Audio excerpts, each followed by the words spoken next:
Vice President Sara, the members of the cabinet that are here with us, and those, of course, who will also be accompanying the delegation going to Malaysia, our First Lady, Luis Araneta Marcos, the Pasay District Representative Antonino Calixto, and of course, Pasay City Mayor Imelda Calixto Rubiano, our newly installed AFP Chief of Staff General Romeo Browner Jr., and the Major Service Commanders,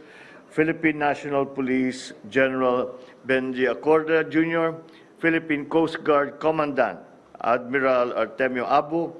my fellow workers in government, ladies and gentlemen, good afternoon.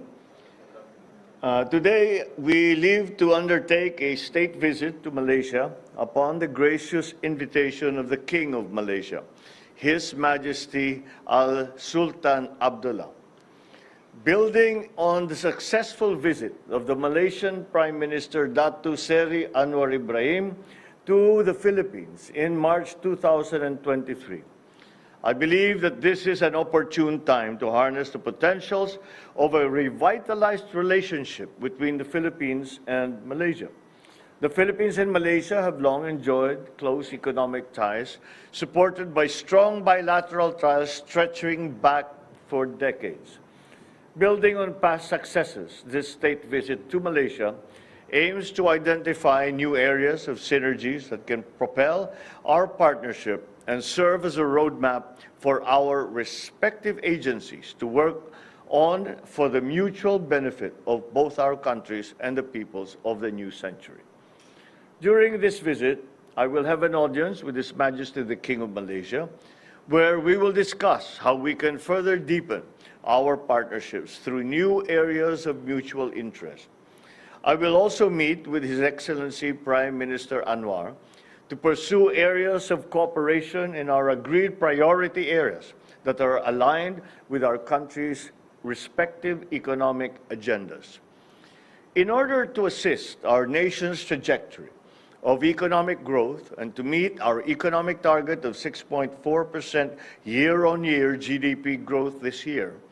my visit will focus on the renewed partnerships in the fields of agriculture and food security, digital economy, tourism, people-to-people exchanges, as well as explore new avenues for cooperation, particularly in areas of the halal industry and Islamic banking. The halal industry is expected to grow to a $1 trillion industry in the international market as its global demand continues to expand. Malaysia is one of the global leaders in this sector, and this visit aims to forge synergies with Malaysia for the Philippines to enjoy a share of this market. Given the multitude of sectors for economic cooperation in Malaysia, I will be meeting with Malaysian business leaders as well to showcase trade and investment opportunities. I hope that through the investment forum, roundtable discussions, and business meetings organized by the Department of Trade and Industry, we will build new bridges between our economies and create inroads to new ventures that will see our bilateral trade volumes and investments increase. And this brings me to my next point. Malaysia is a host to a thriving Filipino diaspora, many of whom left their families to find work and live in Malaysia. I will be meeting our hardworking kababayans in Malaysia to personally show the nation's care and protection and reassure them that the government is continuously working to ensure their safety and well-being. It is also my belief that through the investments we bring in from my various foreign visits, soon our kababayans will no longer be forced to work abroad,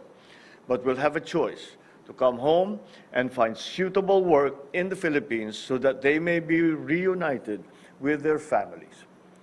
I am optimistic that the state visit will nurture the foundations of a revitalized and stronger Philippines-Malaysia cooperation ahead of the celebration of our 6 decades of formal diplomatic relations in 2024. Maraming salamat po at mabuhay ang Pilipinas.